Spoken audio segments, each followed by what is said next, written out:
Hello and welcome to Beyond the Headlines, where we connect you to the community through the Digital Tribune. I'm your host, Justin Chenette, and today's guest is David Arentstam, which is why I'm wearing my Thornton Academy tie today. He's a Thornton Academy faculty member, he's a freelance journalist, he's a bunch of things, main Teacher of the Year finalist, need I go on, dual master's degrees, but today it's all about his debut novel called Homecoming, A Soldier's Story of Loyalty, Courage, and Redemption. David, welcome to the show. Thank you, Justin. Thank you. I really appreciate this. Of course. So, first of all, writing a novel, I mean, we were talking off camera, 4 years it took you to produce this. Yeah, the story really started in October of 2012 when I was asked to do a series of newspaper stories about a POW MIA event that was being held in Old Orchard Beach. And in covering this story, I met the man who was in charge at the time, the man who was in charge of organizing the event, and really sort of formed a relationship with him. And those stories and covering that event, and then in talking to him, led me to believe that there certainly might be more to the story than what just the POW MIA event. And ultimately, I ended up talking to him. His name is Russ Warner, and I ended up talking to Russ probably for at least a year. Wow. And along the way, I was going to graduate school, and as I said to you off the air, some of my courses, I had courses in narrative nonfiction, I had a course in short story writing, you know, and so on and so forth, and many elements of my book came as a direct result of that. So let's break this down. Graduate school in Harvard, right? And then writing a novel, and you were still working, right? I am a full-time and a proud full-time teacher at Thornton Academy, yes. So I mean, I have to ask, like, how did you juggle all of that? Well, it was funny, and actually, people ask me sometimes about this, and I think you would appreciate this. My graduate school program became part of my class. My kids, I would talk to my students all the time. They knew what day I was going to school. Yeah. I would travel to Boston or I'd travel to Cambridge one day a week, and I would take class and then come back. And the next day, invariably, the students would often ask me, "What'd you learn in class last night?" Or I would talk to them about, you know, things that we had It's like done. one day you were a student and the next day you're the teacher. Yeah, and it was really interesting because I would say to them, you know, tonight I'm going to be you. I'm going to sit behind the desk and listen and that kind of thing. So, yeah. So you were able to apply those skill sets directly into something in the real world, which is always helpful. Yeah, and to be honest with you, I mean, I've always liked education and writing and school, so it really wasn't a huge burden for me. So you graduated with your second master's degree in 2015. So last 2015 with a degree in journalism and new media. Yeah. Wow. Yeah. So beyond this book, what are you going to use that for? To teach. For many, many years, I owned a software company and a data processing company. And then about sometime in my mid-40s, the company was sold. I sold the company and became a teacher. And it's interesting now, when people used to ask me what I did, I would always say, well, you know, I own a software company, I write software, we deal with banks and credit unions and whatever. Now I say I'm a teacher and a writer. And it really is sort of, you know, refreshing and warming to me to be able to say that and to be able to say... A little different than the one before. It's very different. But to be honest with you, everybody that's asked me, including my business friends, I mean, I've never been happier. I really do love my job. Oh, that's great to hear. It's important. So let's talk about this novel. So you sat down with Russ in Old Orchard about his experiences. I mean, that must have been a powerful experience, not just for you to hear his experience and his stories, but I'm sure it was, in a way, probably therapeutic for Russ to really talk about his time in Vietnam. Yeah, I fortunately, I was able to connect with him and speak with him. As I said, I mean, I literally sat in his kitchen for about a year.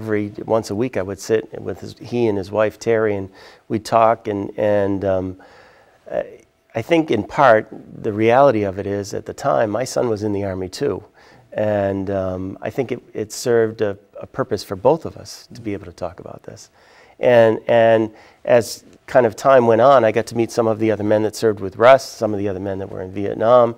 And what I really wanted to do was create a story based on some true events. I mean, as a kid, I had read Mishner and I had read historical novels, and I really enjoyed kind of that genre. So what I wanted to do was take some of the events that happened during Russ's life and during his time in the service and fictionalize it. And so that's really what this story is. So describe, so it's sort of a blending of true events and sort of fictional stories. Right, it is clearly a novel. As I jokingly say, 90% of it came from me, but the beginning of the story, truly the beginning of the story and the ending of the story are nonfiction. The beginning of the story is really a description of Russ going to the airport in 2012 to meet one of the men that he served with that was captured and held as a POW for more than 5 years. And Russ hadn't seen him for 44 years.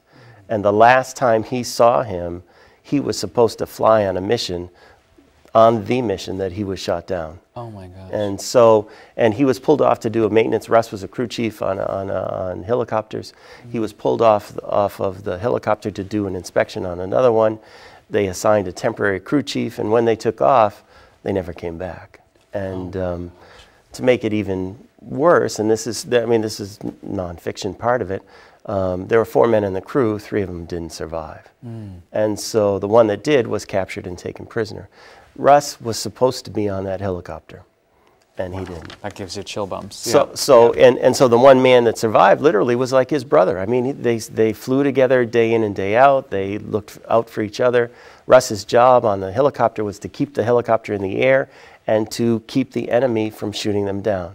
And he wasn't there, and they were lost. And so now, 44 years later, he finds out that his friend is living in California, and he asks him if he could dedicate the POW MIA event to him. Oh my gosh. So, in the meantime, full circle. right, so in the meantime, I'm talking to him, and he said yes, this guy says yes. And he said he hasn't really ever spoken about his time in captivity. And so Russ said to him, would you consider coming to Maine? And he said yes. And so me being me, I said to Russ, at this point I had written a few stories for the newspaper. I said to him, the story is not about me, and I really do not want to intrude, but I think I need to be there to watch this reunion because this is the end of the story, right? As far as this. And so I went to the Portland Jetport in October of 2012 after a Thornton soccer game where I was coaching, and I watched these men reunite after 44 years. Wow. And it was interesting. It's interesting to me. I mean, as I said, at the time, my son was in the service. And I watched, these men, they were in their 60s at the time. They're older, they had gray hair, they're kind of, glasses and whatever. And as soon as their friend got off the plane, it was like they were 19 or 20 again. Oh my goodness. It was very emotional, surely, but they had an instant connection. They were connected like they had never left. Yeah. And they were joking with each other, and after they were joking with each other, making fun of each other. I mean, they were like kids again. Right.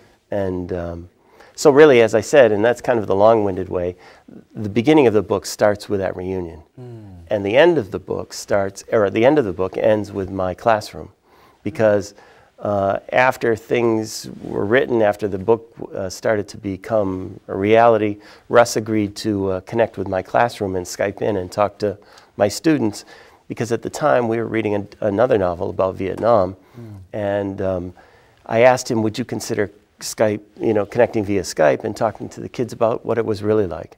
Because for me to say to my students, at 18 or 19, you're faced with a decision. What do I do? The country is at war. There's a draft. You either enlist or you're drafted. There was a deferment for people that went to college or other types of deferments. But for a lot of students, they were faced with a really, really tough choice, and that was the case with Russ. So anyway, he connected via Skype, right? And you could have heard a pin drop in the room, because yeah. Well, it makes history come alive. Yeah. I mean, I almost feel like that's not done enough in school, where you're able to really hear from the people that were on the front lines, and to have those stories. Because again, you can read it in a book, but to hear from somebody, I bet that was really great for your students. Yeah, yeah. It certainly was kind of a powerful day as far as the class. So the beginning of the book starts with a reunion. The end of the book, the epilogue, is my classroom. And the middle of the book is, how did you get from here to here? So talk a little bit about now that the middle of the book. What is this story that you're unfolding? Is it sort of there about a particular soldier's journey? There really are two narrators to the story. There's Russ is in the story, and it's how a boy from the Berkshires, a boy from the foothills of western Massachusetts, who grew up on a farm and really wanted nothing more out of life than to be an equipment mechanic on the railroad. Mm-hmm. And through fate and circumstances ends up in Vietnam. Mm. And the other character in the book is the pilot who survived the crash. And how, again, very similar story, a young boy from the kind of a rural area in California who's always loved aviation, mm-hmm. right, ends up in Vietnam as well. And it's a story of their families, it's a story of kind of that time period. I mean, I don't think it hurts that I was born and sort of came of age during that time. Mm. So that's really what it's about. Well, you sold me. I'm hooked. That's great. So walk me through sort of, so 4 years, but a year of actually sitting down and talking with Russ and other veterans. But the actual sort of story part, how you fictionalized it, what was your writing process to get that story? Well, I have a full-time job, yeah. So I would write at night. Every writer is different, and I find that for me, I write at night. So I would finish with my schoolwork, come home, have dinner. You know, I have family. Certainly is a huge part of my life. And then after everything sort of settled down, I would go. I have an office at home. Would go up to my office and I would write for 2 hours. Mm. And day in and day out, I would write. And it became, you know, this is part of my routine. It became part of who I am. And for me, really, the truth is, too, writing really kind of took all parts of my life. I mean, I was joking with my friends. You said something about, you know, where we are today is at the studio. And I ride my bike an awful lot. And parts of this book were clearly written on my bike. Oh. Because you would get to a point and I wouldn't understand what I was going to say next or how I wanted to say it or how I wanted the story organized. And I'd go for a long bike ride. And somehow in the middle of all that, mm-hmm. it became clear what I wanted to do or what I wanted to say. Sort of like you were able to zone out everything. Yeah, yeah. I mean, it was a way for me to kind of get away from everything and do that. Mm. But and even today, I write every day, and I think that's what, you know, what I've learned, what little I've learned about this is that that's what writers do. They write. Wow. Yeah. And to actually be published, I mean, because there's a lot of people out there that probably are really good writers, but then to take that next step of being published and finishing a work can sometimes be a daunting task. Well, yeah. And it's interesting too, like John Irving, famous novelist, John Irving said 90% of his life has been spent in revision. Mm. And that really is the majority of your writing life. I mean, your first draft, I joke with my kids, you know it's a first draft because it's not very good, but then after you kind of work it and massage it and whatever, yeah. It becomes better and it becomes the story that you want to tell. And that's certainly true of this. I mean, I said to you, I mean, I have been working on this story in one form or another for 4 years. Mm. And literally the last 6 months before it became published or before it went to the publisher, it was revision after revision and figuring out the structure and the story format and that kind of thing. The fun stuff. Well, you know, I don't know if this is good or bad. To me, it was fun. Oh, good. Yeah. I mean, I thought, you know, because it's a very creative process. Mm. And this is my first novel. And I have dreamed my entire life to do this. Oh, my God. So this, you mentioned it, so that was a perfect segue. This is your first novel. So are there going to be more to come from David Arentstam? I hope so. And my plan is, I have a plan, as you can imagine. My plan is I would very much like to continue in this vein and publish. I have some short stories that have been published, and I'd like to publish short stories and novels. And I'm currently working on my second book, so. Can you tell us about it, or is it still too early? It's very early. Okay. The only thing that I will tell you is, or at least talk about a little bit, is that the working title of the book is The Final Run. The final run. And it doesn't have anything to do with a marathon. So. Oh, okay. Whew. I was that's cool. Okay, so we'll have to circle back when when that's finished. Okay, so if people want to know more information about the book, purchase the book, what can they do? The official book launch is October 6th, and that we're going to have a book reading, a book signing, and a reading and a little talk over at Thornton at the library at 6:30, from 6:30 to 8. That's the official launch. But beyond that, it'll be available at local bookstores. It's available on Amazon. It's available on my publisher, Bryson Taylor Publishing. You can go to BrysonTaylorPublishing.com. You can certainly buy it there. And so it's hopefully going to be widely distributed and that sort of thing. If there was one thing you wanted, sort of a goal or an objective, beyond, obviously people reading the book for enjoyment, but maybe some causal impact from it, what would it be for somebody to read this and glean from it? The one thing that I said through this whole process, and actually it's interesting because Russ has become a dear friend of mine, and he's read every word of this several times. And the one thing I said to Russ all the time was, the one thing I want to do is I want to honor your service. I want to tell your story accurately, or tell a story that resonates with you and that is accurate and honest and the way things were.